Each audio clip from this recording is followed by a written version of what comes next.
Hello ladies and gentlemen, welcome back to the channel. My name is Mark Roden, and today we are doing a good, bad, and ugly on the Audi TT. No, we are not going to do just one generation. We're going to do all three different generations of the Audi TT in one single video to give it its own runtime. I feel like not a lot of people are going to want to watch every single generation of the Audi TT, so we're just going to store it all in one video. But yeah, today it is on the Audi TT, a legendary actually little car. I kind of want one now that I do. I always have it. Every time I do a good, bad, and ugly on a car, I'm always like, I kind of want one now. It's bad. It's a horrible thing. I want all these freaking cars I do good, bad, and ugly on. But the TT, it's just a cool little car, guys. But anyway, if you want to see your car in the next video, comment down below. That's the best way to do it. I read the comments, and that's how I get the suggestions for good, bad, and uglies. And yeah, let's get right into the video.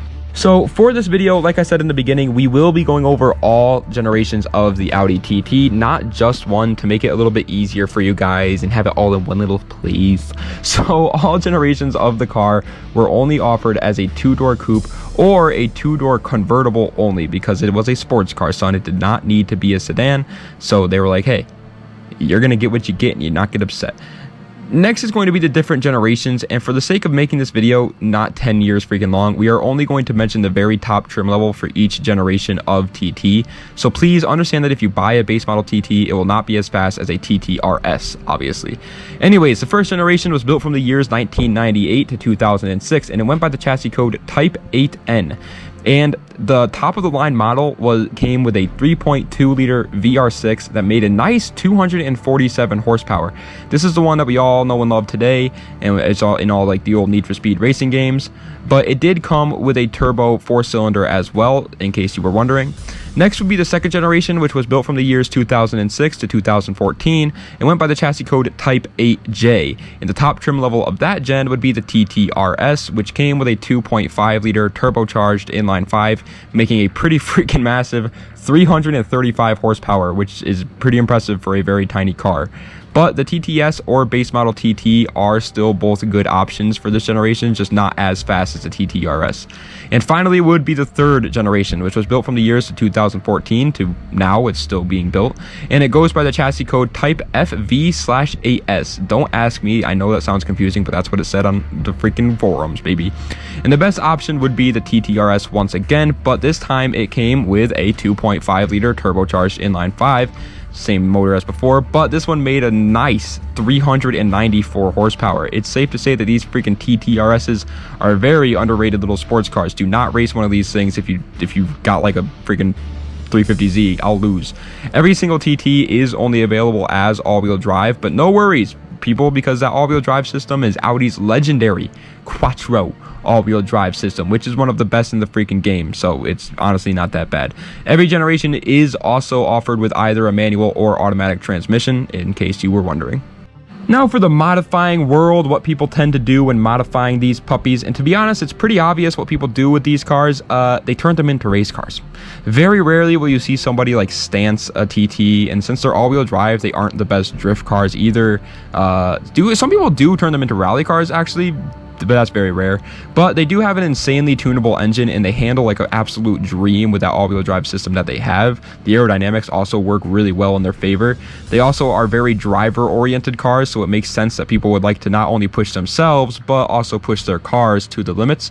And so 9 times out of 10, people are taking these things to the track, are building them to be street cars, and having fun with them. Plenty of people have also turned these into like just absolute street monsters, because nobody expects the Audi TT to be able to gap them, even though they have close to 400 horsepower stock anyways. It kind of blows me away that these cars are kind of in a way like sleepers in a way. Like you don't expect an Audi TT to make 400 horsepower, but it does. That's insane.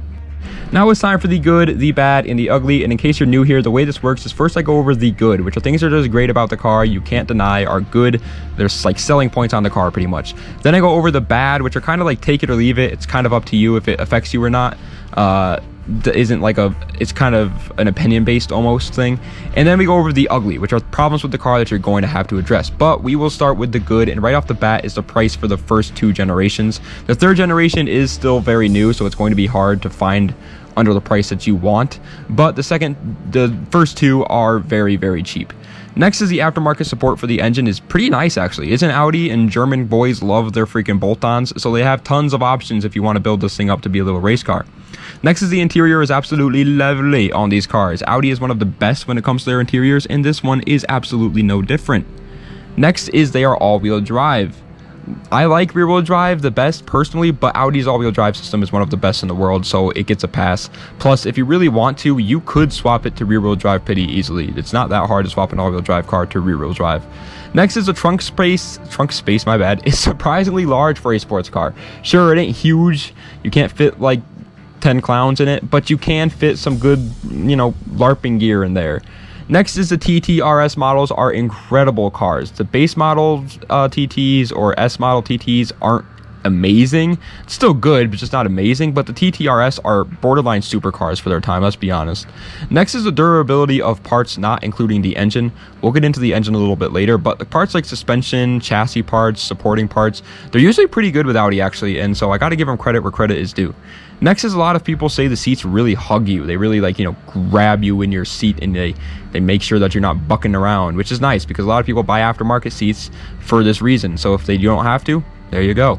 Next is the sound system is pretty good too. Always nice to have your tunes be crystal clear when you're listening to like Young Gravy down the highway. You want to be able to hear what he's saying. And finally, for the good is the looks of the third generation. I don't think you could look at the third gen TT and say that they don't look good. It's like impossible. The older models, sure, they look a little bit questionable. I personally like them, but I can see where you're coming from if you don't. But the new ones are just gorgeous masterpieces of cars. Now it's time for the bad, which once again are kind of like up to you. It's take it or leave it kind of deals. And I always start with the sound on these good, bad, and uglies. Personally, I think they sound good, but here's a clip of a TT-RS revving. Let me know what you think.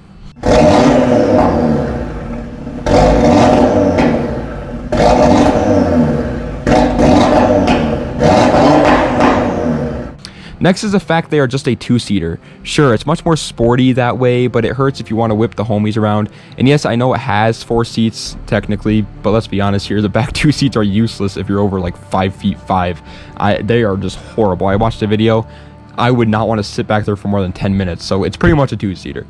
Next is the cup holders. Boy, oh boy, they are not that great. Not many of them. You don't have that many of them, and the ones that you do have are kind of small. Come on, Audi, what the hell am I supposed to do with my freaking tummy yummies or something? Next is the looks on the first gen are very questionable. Second gen's not too bad, but still not that great. But I think the first gen just looks interesting, to say the least. I'm not a huge fan of the first gen TT looks. Next is the water pump leak issue that happens a lot with these cars. Water pumps are a pretty big fix in most cars, so it's not going to be fun for sure, but at least it's not going to like destroy your engine if you catch it fast enough. So I didn't put it in the ugly. Next is the repair cost and how hard it is to actually work on the engine. This car is absolutely 100% not for the high schooler looking to get his first project car. It is a huge learning curve that you need to be like a pretty skilled mechanic to work on. Next is the aftermarket support for the exterior is pretty small. There's not lots of body mods for it. So if you want to have like some dreams to do some huge wide body and make it really stand out in terms of looks, this is probably not going to be the car for you. Next is the community is pretty small. This can be a bad or a good thing depending on the kind of person that you are. If you like being different and like being unique, then this is good. But personally, I like having people that I can ask questions to and share with. So to me, I'm not a big fan of that. And finally, for the bad is the small things that just happen in every car, like navigation system. Some people say that the Windows sucks. Some say connecting to Bluetooth can be a very big pain in the booty. But all problems that are very minor and nothing that's going to ruin your experience. But now it's time for the ugly, which are just pretty big problems that you're going to have to address. And the biggest one is the engine reliability. It isn't that great, which absolutely freaking sucks because Audi usually makes some absolutely amazingly reliable engines. But sometimes when they make their performance models, they care more about speed for a couple of days than an engine that lasts. And that really does suck. And sadly, the TT is one of those motors that fell victim to it. However, there are some engines that are pretty reliable, so make sure you do your research on the one that you're getting. Like some of the base model TT engines are pretty good, but once you get into the more higher performance level models of TTs, those engines just kind of have issues a lot. And finally is the electrical issues. This is actually a very common problem in all sports cars, believe it or not. What happens is the company that's building these sports cars obviously focuses on making these cars insanely quick cars, but once they make them quick, they then realize that they still need to make them have nice new features in them so people are going to buy them, and they just make some mistakes or overcomplicate things because they already put so much time and effort into the electrics behind the actual motor and the performance of the car, and now they got to worry about things like freaking keyless entry and stuff like that they never thought they had to worry about. And before you think, well, how hard can wiring be? Very hard, okay? Very hard. If you don't know how to wire a car, I highly recommend that you don't start on your daily driver. So, do I think that you should get an Audi TT? Well, as like a first car or a daily driver, absolutely not. They are a sports car, people, and sports cars have problems that normal cars do not. Yes, I know you want to have fun, but if you really need to have fun in a daily driver, buy a WRX, a Civic Si, a GTI, even an Audi like A4 is a good choice. They're very reliable and still going to be a lot of fun.